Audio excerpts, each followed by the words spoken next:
right there. Like, he's stuck. And that's what's cool is because, like, when you watch that as a kid, you probably you're waiting for that to be over. Exactly. And for the story to pick up. So that's what's amazing about cinema, in general, is that, like you touched on in the beginning of this conversation, where you watch something and you're at a certain state of mind, and then years later you watch it again and you notice all these things that you didn't notice before, and you might appreciate them. Either you might not like the movie as much as you thought you did, or you love it even more. Yeah. And that's the key there, is to see where you fall in later on and how these things age. You know what I mean? Well, it's funny how you said it right now, because, excuse me, I'm drinking some brews. I like how you said that, bro, because, cinema has changed right there also, because as a society, dude, we're so much on unlimited time. Mm-hmm. So you can tell how things have progressed or decreased, just where Fright Night builds up to that moment. Mm-hmm. In today's movies, it grabs you right there. It has to grab you, bro. Yeah. Because if it doesn't grab you, you're fucking fuck this movie, dog. This shit is boring as fuck. Uh-huh. I don't know if it's proper to say it, dude. We were talking about the remake. Yeah. And I remember we spoke about it earlier, and I think I was a little bit pre-judgmental on it, and I said I wasn't feeling it. But at the end, when I was going home, I really felt I didn't like what I said. Yeah. Respecting the fact of who you are, and the world you're in. Yeah. I thought that was a really shallow fucking answer. And I didn't like it, so I made it a point to watch it again.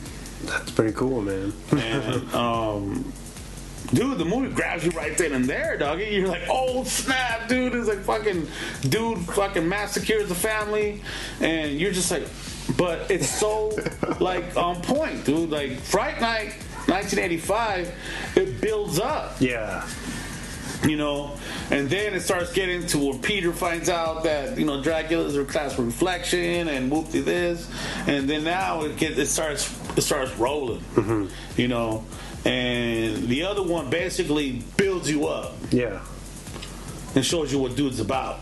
In the 80s, it's a little more subtle. Yeah. This one just went into it. It was like you already know the Fright Night. Here's our take on Fright Night. Yeah, and I definitely, not to cut you off, but I remember seeing an interview on that. We spoke on it, and we spoke on it before. And we're just like, oh yeah, man, I love that movie. And you're like, hey man, let's do my podcast, brother. And I was like, I know I've been itching about it, like, yesterday's fix, I'm like, yeah, man, let's shoot that up. Yeah. And so as a tribute to you and respect to you, I had to do my homework on it. Mm-hmm. And so I watched, and I found out that Fright Night, and then when they re-released Fright Night, they said they're like, yeah, they just put out a trailer on it. And usually when they re-release it, they put on the deleted scenes, they put on interviews of the cast and crew. So I saw that a lot of fans put together their own cast and crew interviews about it, and they were speaking on it. And what really got me to watch it also, to see the remake of it, was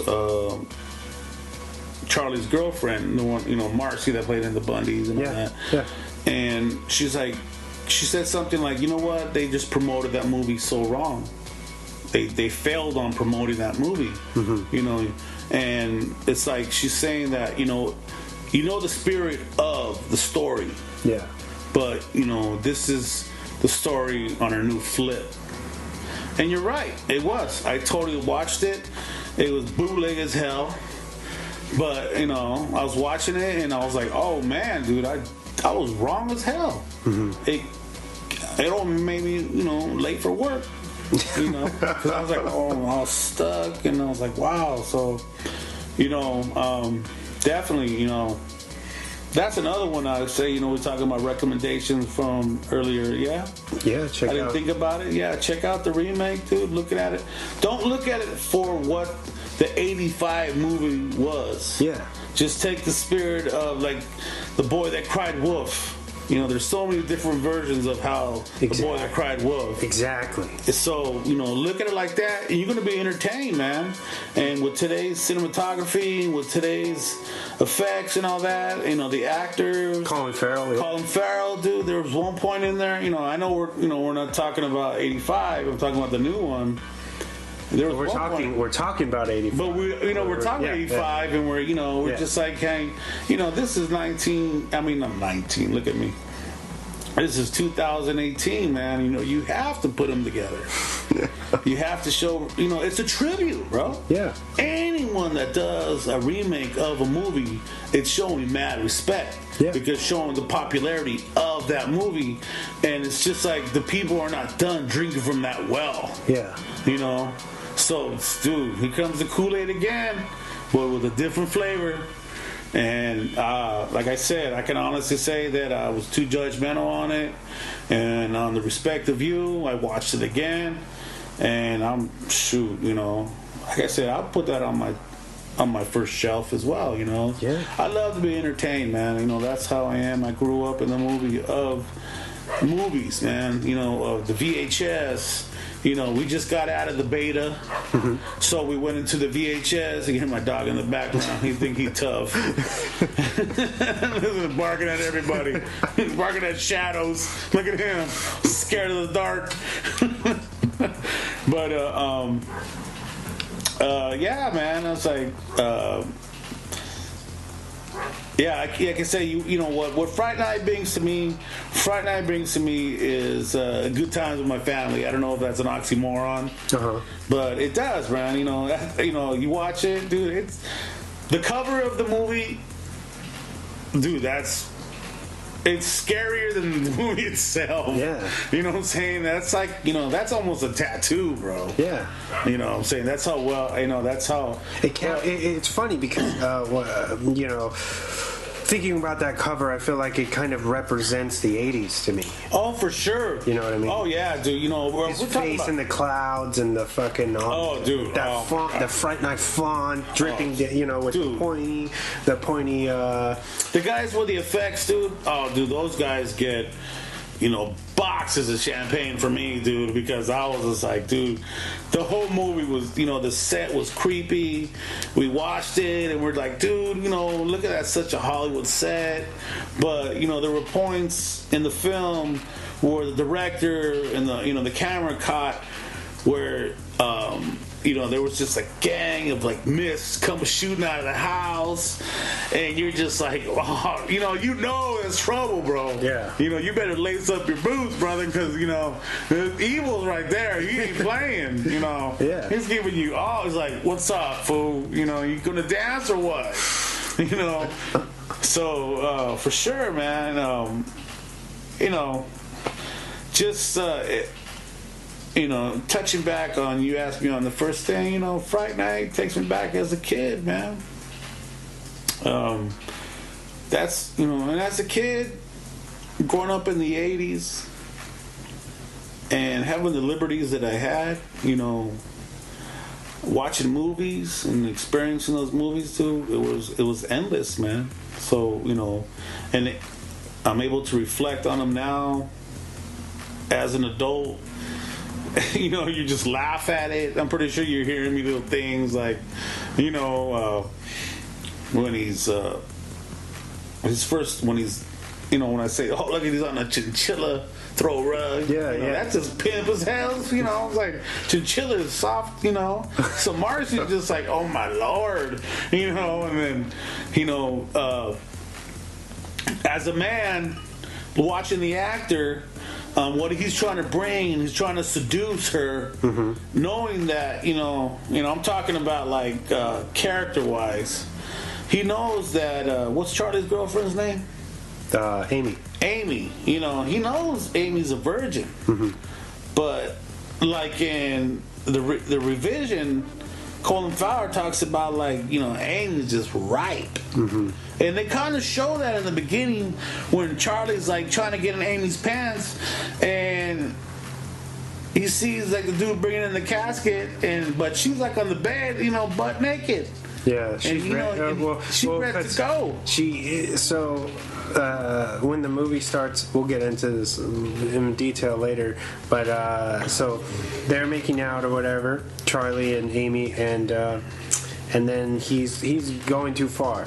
He's trying to go to third base, and she's like, "Nah, you know, stop." And then he gets upset. And he's like, we've been dating for over a year. Yeah. And you don't want to give me anything, you know? Yeah. Trying to make her throw the guilty card at her. Yeah. Right? And that right there, dude, that's a testament of time, dude. Every teenage boy, no matter what movie you're in, mm-hmm. he always throws that card at her. Yeah. Always, dude. That's just like the textbook trying in your girlfriend's pants. That's textbooks right there, dude. Mm-hmm. Always. So then he gets mad. He gets mad at her, and she automatically is like, "Oh no, you know, I'm sorry. Let's go. Let's do it, you know." And then by this time, he's over at the window checking out the new neighbor. They're moving in. They've got this weird, sketchy fucking casket that they're moving in, and he's like, "What? You know, like what the fuck is going on here?" And by this time, he's totally in his head. He's done. And his hard-on's gone. Yeah, his girl's been over on the bed. She's already taken her top off, and she's like, "Yo, are we gonna make love or what?" He's like, he's like, great. You know, like, what? Wait, you gotta see this. Right. Like these fucking neighbors over here. This is fucking more exciting than your fucking. Oh damn, your shirt's off. My bad. But check this out. So then she gets upset. She gets up. You know, goes over, she slams the door behind her, and he's like, Amy, he realizes he's fucked up by then, right? And he's running after her downstairs, and she's like, you know, you say you want to make love, and then you don't. Right, you know, right in the living, almost like right by the living room, and then the camera turns over, and we see his mom. His mom's like, I want to talk to Bobby about something. Yeah.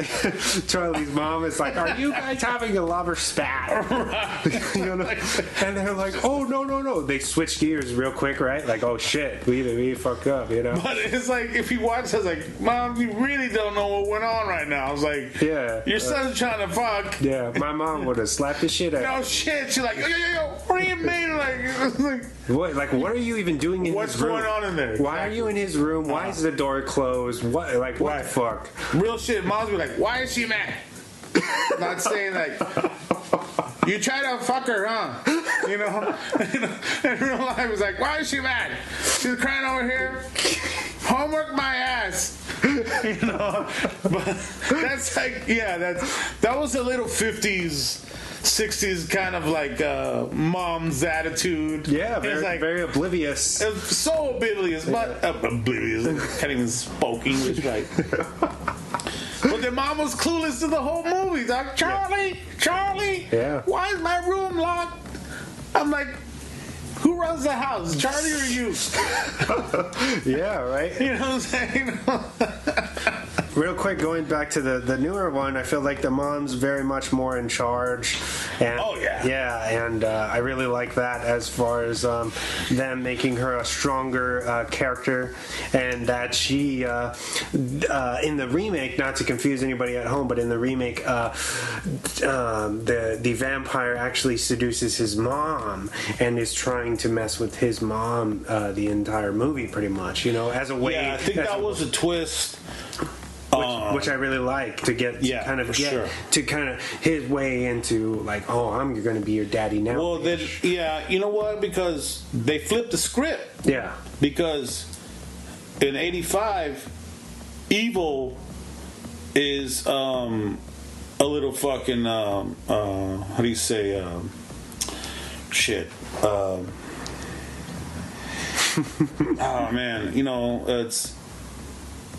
You know, evil's the one that's a little bit fucking like, you know, it's all fun and game. Uh-huh. You know, but that's the thing though, because in '85, Charlie right away is just like, hey, this dude's a vampire, this and that, and they still kept it where that evil was involved in that kind of mythology of vampire.